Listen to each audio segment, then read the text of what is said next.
Hello and welcome to another episode of AppStories. Today's episode is brought to you by Mercury Weather and Claude.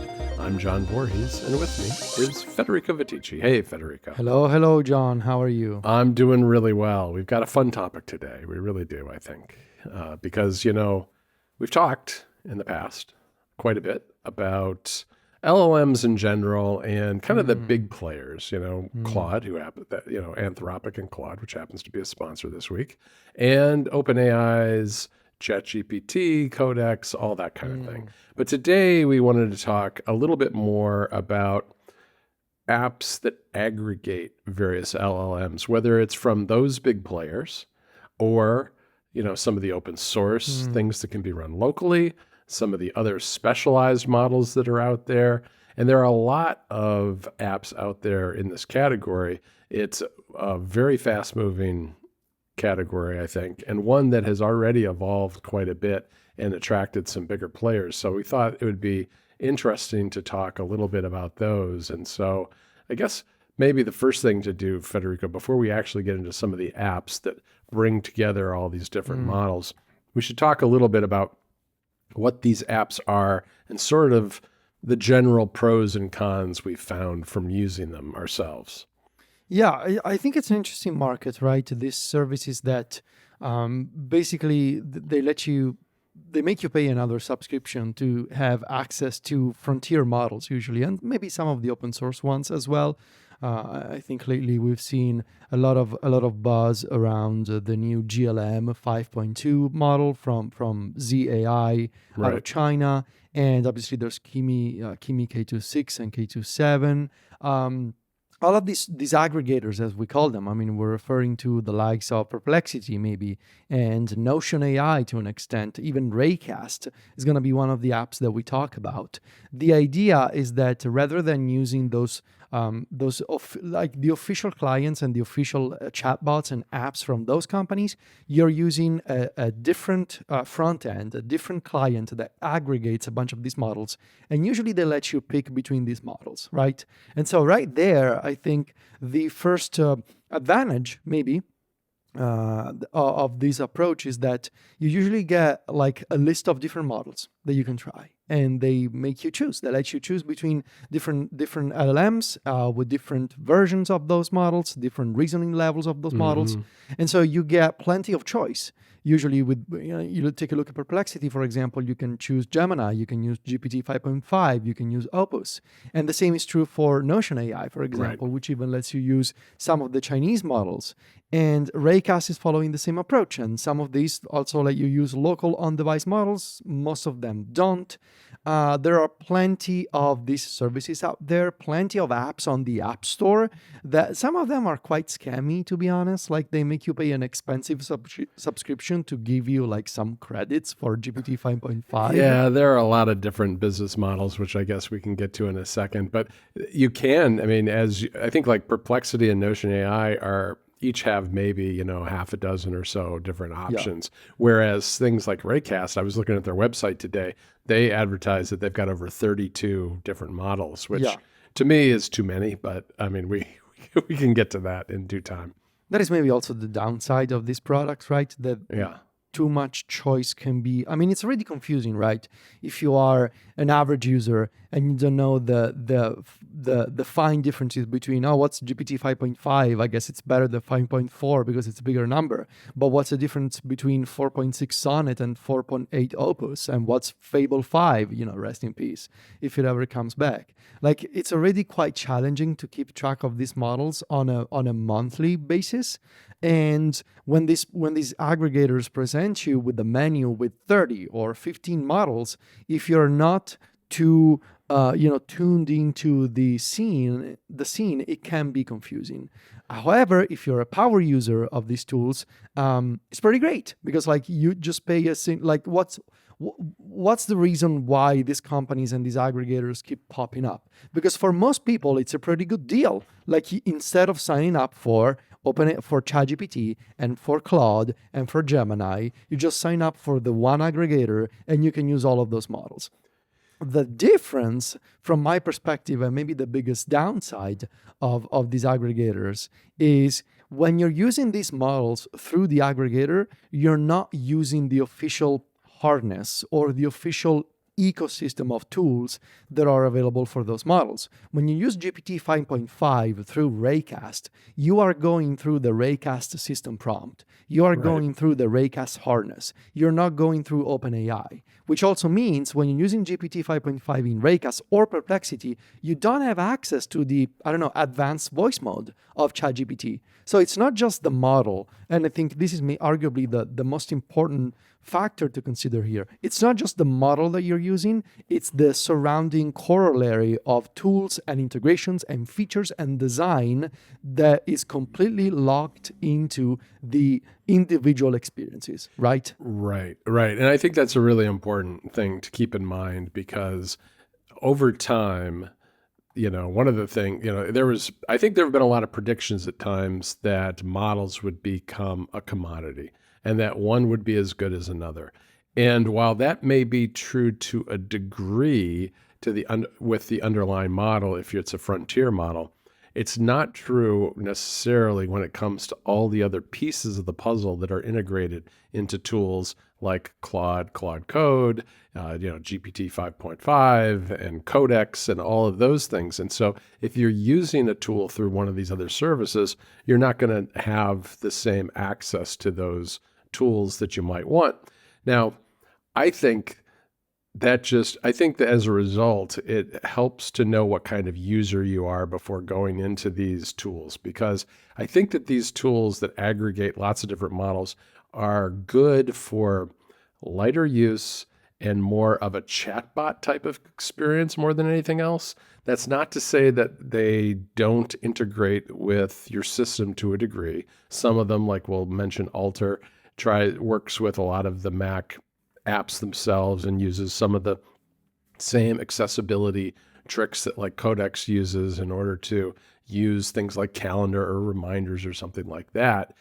But they're also more generalized approach to models as kind of a commodity and layering on their own set of tools that you have to then kind of decide, well, is what this aggregator is laying on top, is that better than what I can get from one of the large frontier models themselves? Yeah, most of these apps are chatbot style apps.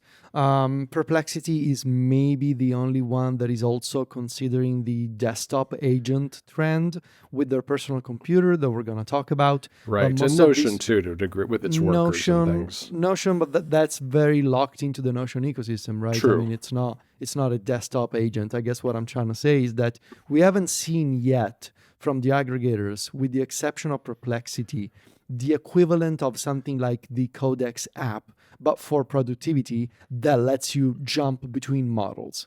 There are plenty of aggregators in the coding space, like in the programming space. I mean, take a look at OpenCode, for example. That's essentially it's a terminal UI that is like Claude Code or Codex, but it lets you use any model you want. But that's very, it's not the type of consumer app that to a degree Codex can be, right? Right, exactly. Or something like Cowork from or something like Cowork. Right. Yes. Yeah, absolutely. And I want to touch again real briefly on the pricing models here too, because one of the downsides I think of aggregators is it can be confusing. I mean, there are some apps that are literally just pay once apps. And you might say, well, how can that be if these various agents have API costs and monthly subscriptions and that sort of thing? Well, it's because those are bring your own key, which is, means you go and you sign up for something like OpenAI's subscription or Anthropic's subscription. You get an API key and you dump that into this app and then you have it available. But here's the thing, is that those API costs tend to be higher. You get less for a higher price than you would from one of their consumer subscriptions. So there's a lot of variables there. Others, like Raycast, will charge you a higher monthly fee to bring in a certain amount of usage of each of these models, but it's not always clear how much you're getting for that added price. And then there's also credit systems that exist out there, which I personally am not a fan of, where you're using up credits that you buy in chunks. And again, that's something that Notion does, but it makes it hard to, I think, makes it hard to kind of figure out how, until you've used it for a while, how much it's actually going to cost you kind of on a weekly or a monthly basis. So there's a lot more complexity, I think, in terms of the pricing models than simply saying, oh, I'm going to, sign up for OpenAI's $20 subscription. Yeah, and the challenge for all these services is that when you are signing up for a ChatGPT subscription or a cloud subscription, those subscriptions are heavily subsidized, to the point where even if you're paying like the highest tier of a ChatGPT subscription, the $200 a month plan, you can actually potentially run up to $10,000 of inference on that $200 subscription, right? Yes. So in other words, if you were to use the API instead of your subscription, you'd hit $10,000 instead of 200. And you can just run some tools on your Mac to count the token usage of Codex, and it'll tell you if this were an API subscription, you would have spent 10K this month. Instead you spent 200. So that's the challenge for these companies, that they cannot subsidize anything here. They can give you a base level of a subscription. For example, with Raycast, which we're going to talk about later, I quickly ran out of my allotted usage of 50 messages for GPT 5.5 and 50 messages for Cloud Opus 4.8, and that's it. Like, it doesn't matter. And obviously, like, it gets complicated because then OpenAI, it actually lets you connect your subscription to other tools, right? But Anthropic doesn't, because Anthropic really wants you to stay in the Anthropic ecosystem. So it's a tough market out there for these aggregators, and I think some companies are doing their best to give users a good deal. But I think especially if you're a power user and you think, oh, well, I'm just going to sign up for Perplexity, or I'm going to sign up for Raycast, and I guess I'm going to have unlimited messages with GPT 5.5 or Opus. That is not the case. That's not going to happen. Right. Absolutely. This episode of AppStories is brought to you by Mercury Weather. Mercury Weather is the thoughtfully designed weather app that shows all of the essential weather details at a glance. It has a gorgeous, colorful interface that dynamically adapts to the conditions.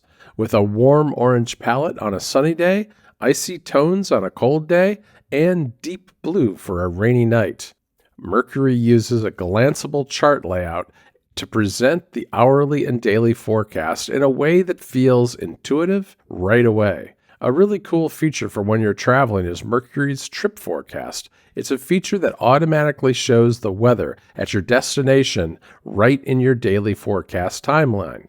That way you always see the weather where you're going to be, not where you are. It's summer here in North Carolina, and that means thunderstorms. And what I really like about Mercury Weather is that it has great radar that lets me see where a storm is going and where it's likely to head. Of course, they also have severe weather warnings and all that sort of thing too. So if I go out for a long walk, I know whether I'm likely to get stuck in a downpour. Mercury Weather handles other serious weather too. Mercury offers fire maps, storm and hurricane tracking with live positions, forecast paths, cones, and intensity. Plus, there are widgets so you can keep up to date on a specific storm or the closest one right from your home screen. Mercury Weather's gorgeous interface makes it a delight to check the weather every day, even on gray and rainy ones. The app's business model is simple. No ads and no selling user data. Mercury is available on the iPhone, iPad, Apple Watch, and Mac, and you can download it, use the standard features for free, and upgrade to Mercury Premium to unlock all the features. Just go to mercuryweather.app/appstories to download Mercury Weather now. Use that link to let them know that you came from AppStories. That's mercuryweather.app/appstories. Try it out, get all the standard features for free.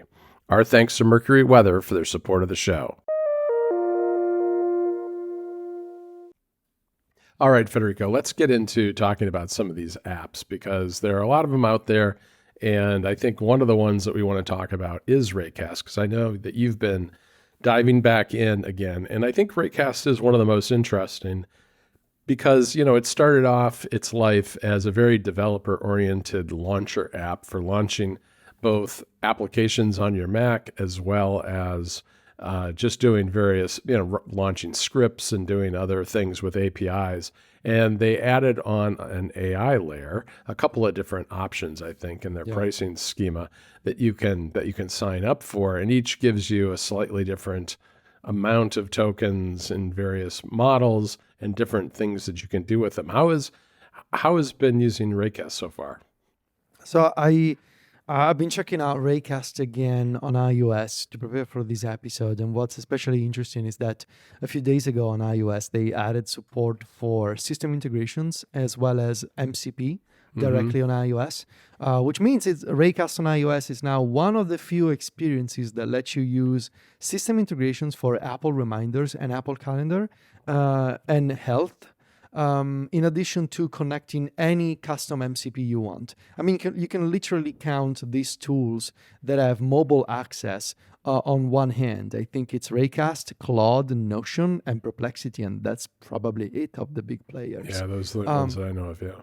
Yeah. And so they have two layers of the subscription. I think they have the $9.99 a month and the $20 a month called Advanced AI.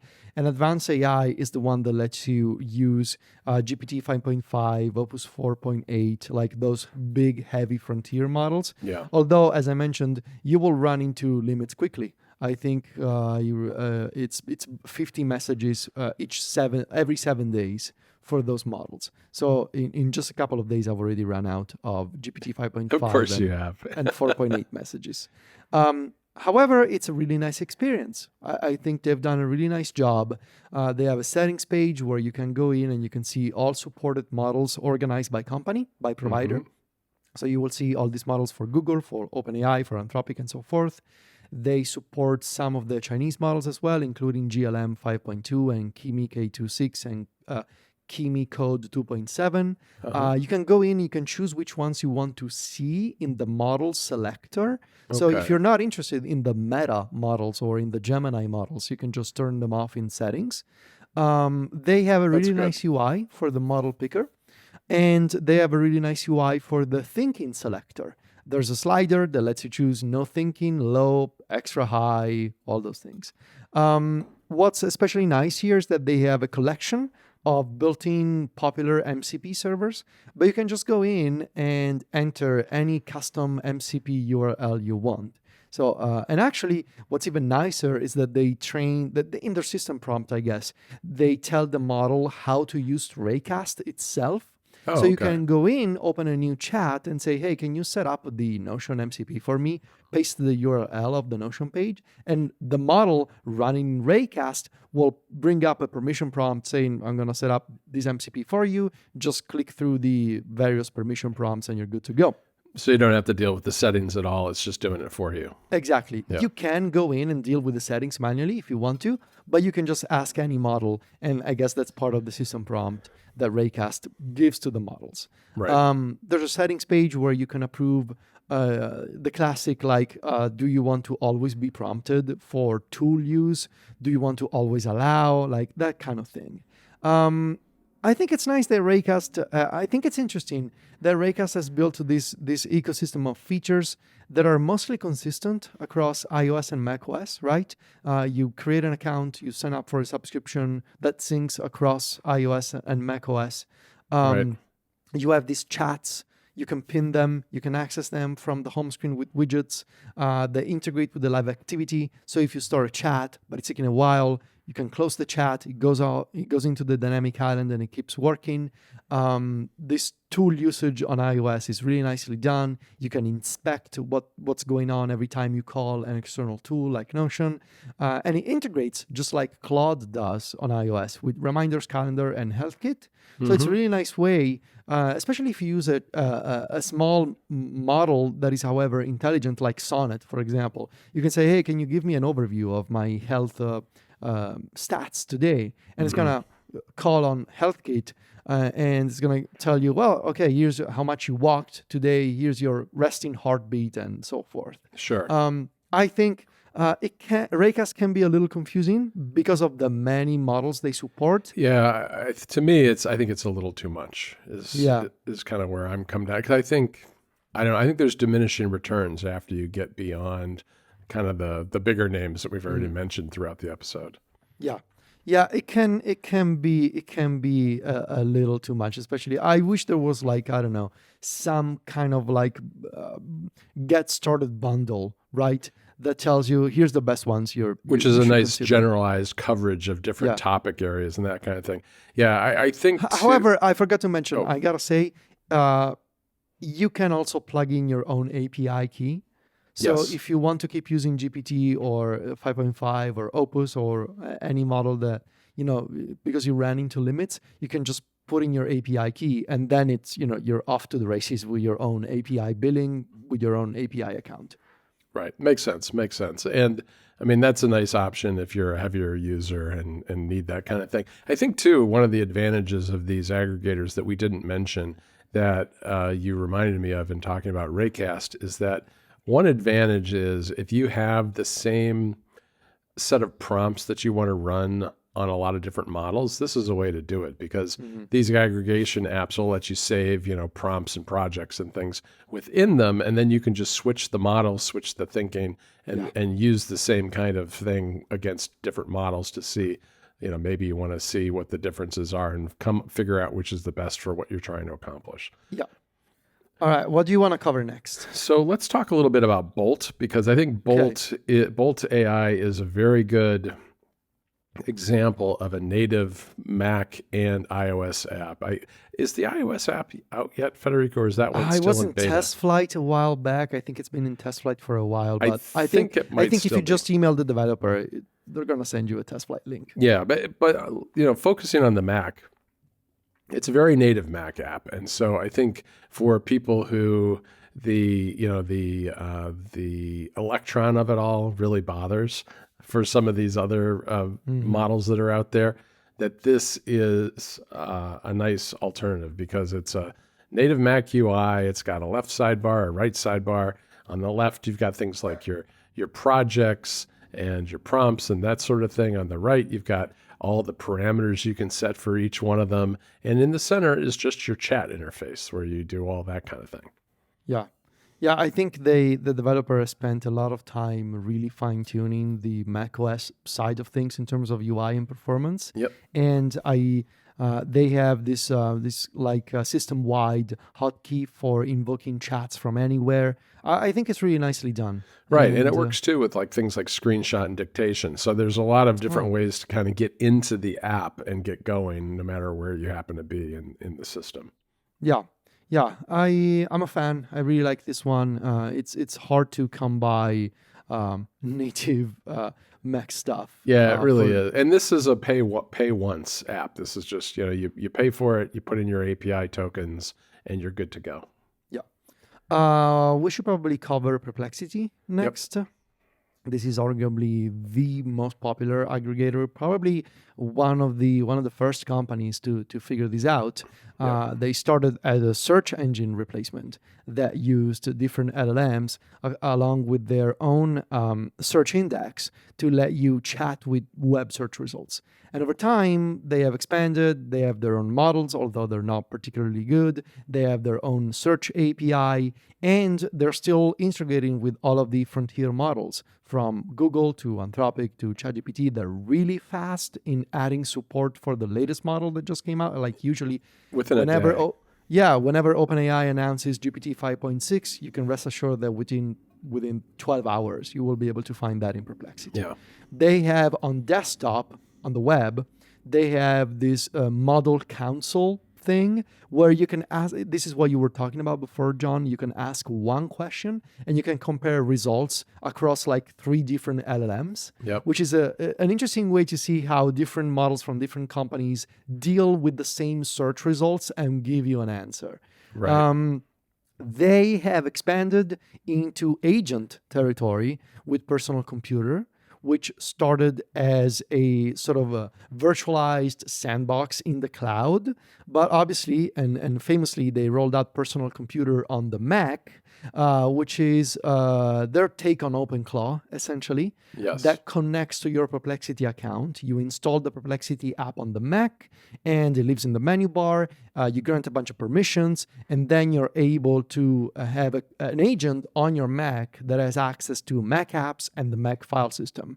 All of this while still choosing between different models as the orchestrators behind the scenes that coordinate with the desktop agent and the file system and apps and accessibility and Apple script, all these things. And you can also do this from iOS and iPadOS. So you install, I don't know, Perplexity on a Mac Mini or a Mac Studio, you leave it running all the time, and you can chat with it and you can do things from your iPhone while still picking between different models. I believe they now use GPT 5.5 as the default orchestrator, but you can also use Opus, you can use Gemini, God forbid, if you want to. I think I really like the design of all things Perplexity. I think they have really good designers. I don't like their CEO as much, or he should be better at interviews and statements in general. He likes to He's kind of disappeared a lot lately, which is probably for the best. Probably because of all the lawsuits that were filed against Perplexity. Yeah. I think they have a solid product with personal computer. I think it can be a little finicky sometimes, especially if you want to do things like via personal computer call some command line utilities that you have on the Mac. I had to build a whole wrapper in personal computer to get access to some of my own CLIs. Using like Apple script or something. Isn't that what you were doing? Using like a private framework or something. I don't recall. I don't use personal computer as much these days, especially since Codex for iOS came out in the ChatGPT app. But I think overall, it's the best designed and arguably the best harness for multiple models, especially on desktop. The model council thing, I think, is really well done. It is really well done. And I think especially if you do a lot of research, it's actually quite good for that. I mean, just kind of the leveraging the web search alongside what it can do from an LLM standpoint is quite good. And they have gotten, I mean, early days Perplexity was not very good about sourcing. They are good at sourcing now, I think, in general. So that's a pretty good experience. And they have a new feature called the Brain, which just came out about a week ago, which is a memory system. It's a little bit beyond what is kind of the default for a lot of LLMs you might use. And it kind of ties in with the whole personal computer thing. And I haven't spent a lot of time with it yet, but it's very intriguing to me too. Yeah. All right. What do you want to cover next? I want to talk a little bit about Notion. I think Notion is worth mentioning again because, I think one of the things that these aggregators, and this is where I think Perplexity and Notion kind of set themselves apart, is that the apps we talked about at the outset are more focused on bringing a lot of models together to do the same kind of things you could do with those models on their own. The thing about especially Notion is that Notion is a useful product on its own without Notion AI. And I think that to me, and we'll talk about where the future of these things is going, but I think that really is worth keeping an eye on because I think that's, Notion started out, I know when I first used Notion AI, it was really good at helping you set up Notion pages, setting up a database and doing relationships between different database fields and things like that, which was a big help because Notion can do a lot of things. And by using Notion AI, you can just have it do it for you or give you instructions to do it. But it's gotten a lot further from that now. I mean, now you can, it has an API, it has a CLI tool, all kinds of things that allow you to hook your other agents that you might be using elsewhere into Notion itself. And then when you're in Notion, you can then query a big database, for instance. And for instance, the other day I was working on Amazon Prime deals and I have a really big database of deals and I wanted to narrow it down. And I just started asking Notion AI questions like, give me narrow these down, filter them down to just the Apple products and the Apple accessory products. And boom, like that, I had that. It was focusing out. I could do that myself. I could, set up the filter and do all the things, but this was a lot easier. I was working on something else. It's there querying my database. And then so I started using that to just kind of find things and ask other things like what are the things that are available? What are the deals that are available today and are the biggest discounts of all? Putting together multiple parameters to come up with things that I thought would be worth considering for some of the stuff we published about that. And that's just incredibly useful. And I know you've gone a lot further with some of the worker aspects that are built into this to do even more with Notion AI. Yeah. Yeah, I live in Notion myself. I think I've built a really nice system with custom agents combined with workers and the Notion CLI on desktop. Yep. The idea being that for the types of content that I write, whether it's for AppStories or my upcoming iOS and iPadOS 27 review or the newsletter, I've tried to identify any repeatable routine or things that I do often, what can be offloaded to a dedicated custom agent. And for example, I have one whose job is to only organize my bookmarks, things that I clip from the web. And I have another one just for my iOS 27 review. And I have another one just for proofreading my stories. Right. So I've tried to identify things that I do on a regular basis and turn those things, those routines into custom agents. Then and a custom agent has instructions. The instruction is basically a Notion page that you can go in and tweak. You can actually ask the agent to tweak its own instructions. So you got this sort of compounding effect after a while. And each agent can use a specific model, right? Notion has a drop down that lets you choose between different models. And each agent can have its own set of permissions. So maybe my proofreading agent doesn't need access to the Firecrawl MCP, but maybe the iOS 27 review does, and the one that deals with scraping the web for my bookmarks does. So you can set tools per agent and permissions per tool and per agent. So it's really fine-grained. Then the final step was the workers. Now, workers are basically code that runs in Notion Cloud. It's a secure sandbox that runs some TypeScript, I believe, so a version of JavaScript that's similar to Cloudflare workers. Like it's this isolated instance that runs in the Notion servers. And what's nice about the Notion workers is that they have tools to talk to Notion agents and to talk to databases. So to give you an example, I have a Notion worker that syncs any new article that we publish on AppStories to a Notion database, just as a backup. However, for my iOS 27 review database, where I clip all kinds of things, and there's a whole thing that I built that we'll talk about in September that I actually created with Fable for those few days that we had access to Fable. There's a worker there that deals with all kinds of tasks, like, for example, running through my database of features that I'm supposed to cover. Each feature is tied to a chapter and to an app, and the worker has some code to deduplicate features, make sure that the same feature does not end up twice in the database. And all those things I deployed into my Notion account via the Notion CLI on desktop using Codex. So that sort of gives you the idea of the ecosystem that you have with Notion.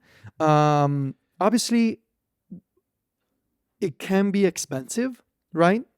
The Notion AI subscription is its own tier on top of a Notion subscription, and they have a credit system now. So keep an eye on those agents and make sure they don't go awry, because otherwise you're going to have to recharge your wallet in Notion a bunch of times. Yes. I am fascinated by, and I think I mentioned this a few episodes ago, I'm fascinated by this idea of Notion. Notion has always been at the forefront of this theory of malleable software. Like it's something that can be anything. Yep. But now they're doing that with AI on top, and it's easy to get carried away with it. So, Just like like anything anything that, in Notion. just like anything in Notion, just like anything with AI. So that's Yeah. why I try to keep myself in check so that I don't waste hours just Yeah. creating Coming up with the perfect projects, system. Yeah. No. coming up with systems that ultimately never lead to any actual work that gets published anywhere. Yeah. So that's what I try to do. Yeah. Yeah, I think to me what's interesting about Notion is it's what they're doing is not so different from what you'd see in other tools, but they're doing it in a more user-friendly way. Because essentially what you're working with are things like skills and MCPs, servers and things like that. But they put a nice face on it, and I think it makes it a little bit more approachable for a lot of people. The credit system to me is going to be fascinating to see how it plays out, because I think that I get why they're doing it.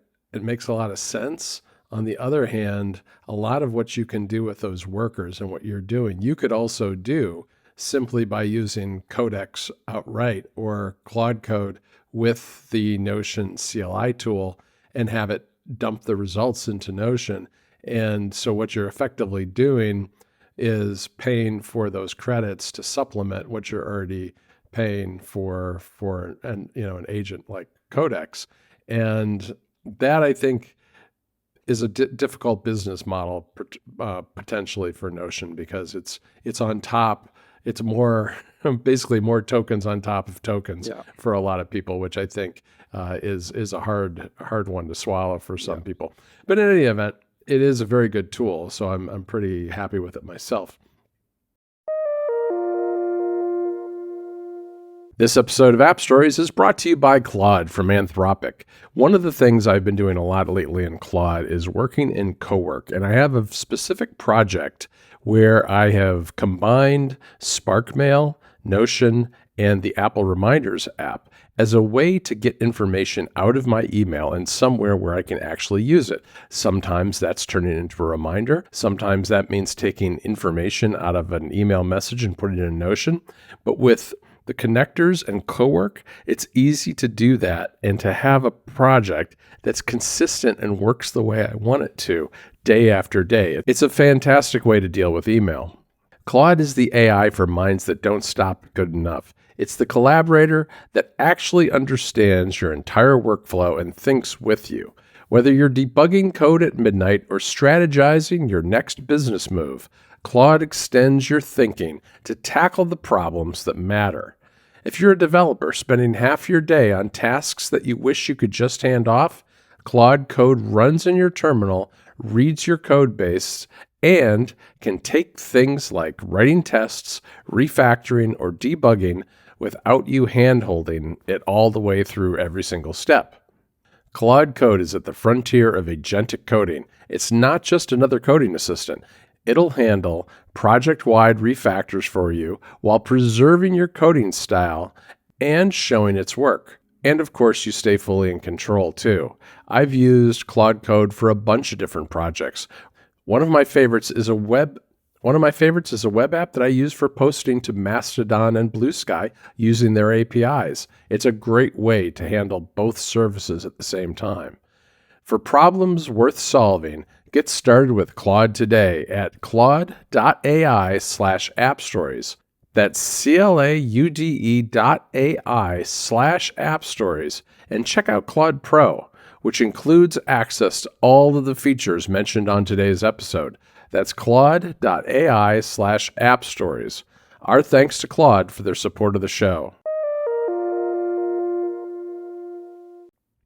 We should talk, though, Federico, now about where we think things are heading. And I think the two tools that we finished with, Perplexity and Notion, are, I think, to me at least, very good examples of where this is heading, because I do think that aggregators are going to continue to feel the pinch of a lot of the most popular frontier models wanting to keep people as their customers and not aggregator customers. So I think it's going to become harder and harder for the aggregators to continue to aggregate, except for when they're willing to charge things like API pricing, which is generally higher than subscription pricing.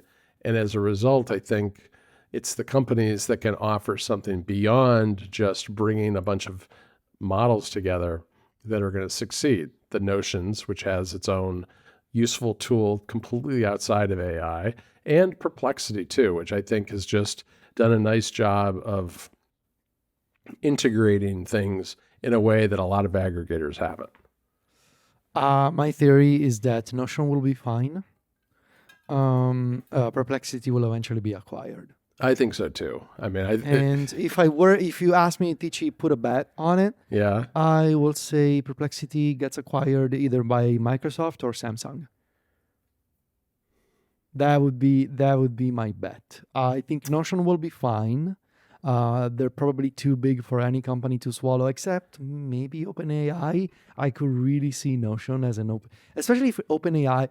Let me rephrase. If OpenAI is serious about building an operating system, I could see a really expensive Notion acquisition. And also as a way of getting further into the enterprise, since they're a little behind in that area, I think.